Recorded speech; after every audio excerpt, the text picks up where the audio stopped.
안녕하세요. J&D테크 고객지원팀입니다. 이번 동영상에서는 디버깅 하기 전에 타겟과 코드바이저의 연결을 위한 환경 설정을 어떻게 하는지 알아보겠습니다. CBD를 먼저 수행을 해보도록 하겠습니다. CBD를 수행을 했고요. 우선 CBD는 자체 암 시뮬레이터를 버전 3.0부터 지원을 합니다. 여기서 선택을 하실 수가 있으시고요. 시뮬레이터를 통해 실제 타겟이 없어도 특정 구간의 타겟 동작을 소스코드 레벨에서 확인해 보실 수가 있고요. 프로그램의 실행 결과를 미리 예측해 보실 수 있습니다. 우선 저는 에뮬레이터로 놓고 사용을 하도록 하겠습니다. CBD를 수행을 하시면 오른쪽 아래에 있는 것이 코드바이저 상태바인데요. 이 상태바는 코드바이저 에뮬레이터와 여러분의 타겟과의 상태를 말하는 것입니다. 우선 지금 sysOff라고 보이는데 이 sysOff는 여러분의 타겟의 전원을 감지하지 못한 상태라고 보시면 됩니다. 그렇기 때문에 타겟의 전원이 꺼져 있다든지 코드바이저의 JTAG 프로브가 타겟의 JTAG 포트에 꽂혀 있지 않을 때 sysOff 상태로 보일 수가 있습니다. 이번에는 제가 타겟의 전원을 인가시켜 보도록 하겠습니다. 타겟의 전원이 들어오게 되면 다음과 같이 sysdown의 상태로 확인을 하실 수가 있고요. 이 sysdown은 말 그대로 타겟의 전원을 감지한 타겟과의 연결이 되어진 상태를 말합니다. 연결은 감지를 했지만 디버그를 위해 디버그 모드에는 들어와 있지 않은 상태라고 보시면 됩니다. 우선 디버그 모드로 들어가기 위해서는 여기 보이시는 이 커넥트 버튼을 눌러주시면 되시는데요. 우선 제가 클릭을 하게 되면 지금 디버그 상태로 변경이 되어 있고요. 지금부터는 디버깅이 가능한 상태라고 보시면 됩니다. 이때 이 디버깅 모드로 들어가기 위해서 메뉴 컴피그의 인터페이스 쪽에서 환경 설정을 해주셔야지 되는데요. 이 환경 설정을 하는 방법에 대해서 제가 설명을 해드리겠습니다. 우선 계속해서 본격적인 설명을 위해 다시 디스커넥트를 했고요. 커넥션을 하기 위해서 먼저 저희가 세팅을 해줘야 하는 부분들이 있고요. 지금 아까 좀 전에도 말씀드렸지만 메뉴 컴피그의 인터페이스를 누르셔서 이 시스템 옵션 뷰 창을 여시고 여기에서 선택을 해주시면 됩니다. 자, 그럼 하나하나 보면서 기능을 설명해 드리도록 하겠습니다. 우선 메소드를 보시면 오토와 메뉴가 있는데 오토는 타겟과 연결이 되면 여러분의 타겟 아이디를 자동적으로 읽어서 선택을 하는 모드라고 생각을 하시면 되시고요. 매뉴얼을 선택을 하시면 매뉴얼을 선택을 하시면 저희가 수동으로 이렇게 CPU를 선택을 하셔서 이 코어를 선택을 해서 환경 설정을 해주셔야 되는데요. 우선 현재 지금 J&D테크 전책상 매뉴얼을 사용하도록 저희가 권장을 해드리고 있고요. 그래서 오토 말고 매뉴얼로 놓고 우선 사용을 하시면 되시고, 그리고 우선 CPU를 선택을 해주시면 여기 보시면 JTAG 탭이라는 것이 있습니다. 이 탭을 누르게 되면 이 JTAG 스캔이라는 것이 있어요. 이 스캔을 클릭을 하게 되면 IR과 이 DR 값이 나오는 것을 확인하실 수가 있는데, 만약에 이때 이 IR, DR 값이 뭐 256하고 0이라든지 0과 0이 나오게 되면 하드웨어상 연결하는 부분에 문제가 있는 것이므로 코드바이저와 타겟을 연결하기 전에 타겟의 하드웨어를 먼저 살펴봐 주시길 바랍니다. 만약에 이 부분이 제대로 되지가 않는다면 타겟하고 코드바이저는 연결을 하실 수가 없습니다. 그리고 만약에 코어 사이트 디버깅 인터페이스를 사용하시는 프로세서를 디버깅 하시려고 한다면 여기 보이시는 코어 사이트 탭에서 코어 베이스를 입력을 해주셔야 합니다. 코어 베이스를 입력을 하고 엔터를 누르게 되면 입력이 되게 되어 있고요. 자, 그럼 먼저 제가 다시 시스템 탭으로 돌아가서 옵션들에 대해서 설명을 해드리도록 하겠습니다. 여기 있는 옵션들은 우선 그 커넥트, 즉 시스업을 수행하실 때 동시에 수행되는 옵션이라고 생각하시면 됩니다. 우선 여기 옵션지에 sys 리셋을 여러분의 타겟하고 커넥션을 할 때 타겟을 리셋시키고 커넥션을 하겠다는 뜻이고요. 이 TRST는 여러분의 칩셋 안에 보시면 디버깅 블록이라는 것이 있습니다. 그래서 그 디버깅 블록만 리셋을 하고 커넥션을 하는 것이라고 보시면 되시고, 리스 브레이크, 커넥션을 하실 때 바로 멈추는, 그러니까 아무 코드도 수행하지 않고 바로 멈추는 그런 기능이 되겠습니다. 이 기능은 부트 코드가 타겟에 있지 않을 때 불필요한 코드를 수행하지 않고 바로 멈출 때 유용하게 쓰이는 기능이라고 생각하시면 됩니다. 그 다음에 reset wait, 리스 브레이크하고는 반대되는 개념으로 생각하시면 되시고요. 여기에 명시된 시간만큼 수행을 하고 타겟을 멈추는 기능이라고 생각하시면 됩니다.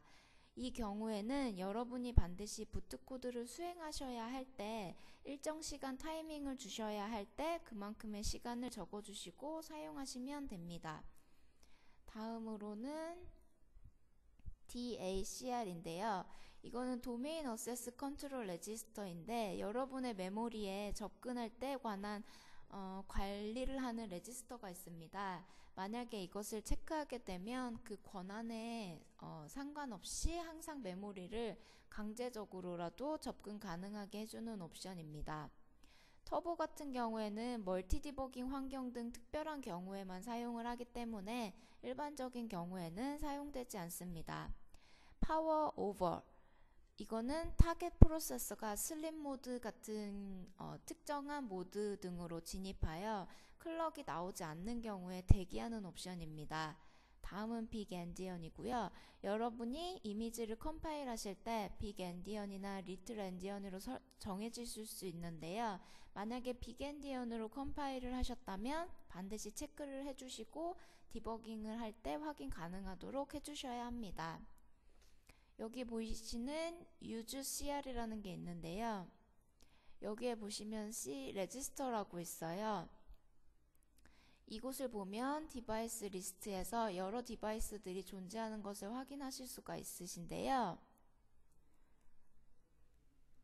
만약에 여러분의 타겟이 이 디바이스 리스트에 있다면 초기화 작업을, 메모리 같은 초기화 작업을 하실 수가 있으세요. 페리페럴 초기화라든지 SD램 초기화라든지 이곳에서 선택을 하시면 선택을 하시고 UGCR을 체크를 해주시면 이런 초기화를 하겠다는 그런 의미라고 생각을 하시면 되시고요. 근데 만약에 여러분의 타겟이 이 리스트에 없다면 아무 의미가 없고요. 오히려 이 UGCR을 잘못 선택을 하게 되면 잘못된 값을 넣어서 커넥션이 안 일어날 수도 있고 그렇기 때문에 나중에 디세이블이 되거나 그다음에 그런 경우가 있으므로 잘 확인을 해주시길 바라고요. 그리고 아니면 램 초기화 같은 경우에는 굳이 이 UGCR을 사용하시지 않으셔도 나중에 초기화 하는 부분을 스크립트에다가 직접 넣고 사용을 하시면 가능하니까요. 그렇게 사용을 하시면 되시고, 그 다음에 init registers, 이거는 암의 제너럴 레지스터를 초기화하는, 즉 커넥션 하고 나서 이 모든 레지스터의 값들을 0으로 만들겠다는 옵션이고요. 리셋 PC는 예상하셨듯이 프로그램 카운터를 커넥션 후에 제로로 만들겠다는 그런 옵션입니다. 그 다음에 다음으로 업로드 다운로드 옵션인데요. 이거는 타겟 시스템의 이미지를 다운로드하고 업로드할 때 일반 전송 모드를 사용할 것인지 고속 전송 모드를 사용할 것인지 설정하는 옵션입니다. 만약에 이 스피드업 모드를 빠른 전송을 위해서 선택을 하신다면 데이터 전송 후에 어보트 발생 여부를 체크를 하지 않기 때문에요. 다운로드나 업로드 시에 접근하는 메모리 영역에 따라 데이터 전송에 오류가 발생을 할 수도 있습니다. 그래서 꼭 확인을 해주시기 바라고요. 그다음에 다음으로 interrupt disable, 글로벌 어셈, 그다음에 하이 랭귀지가 있는데요.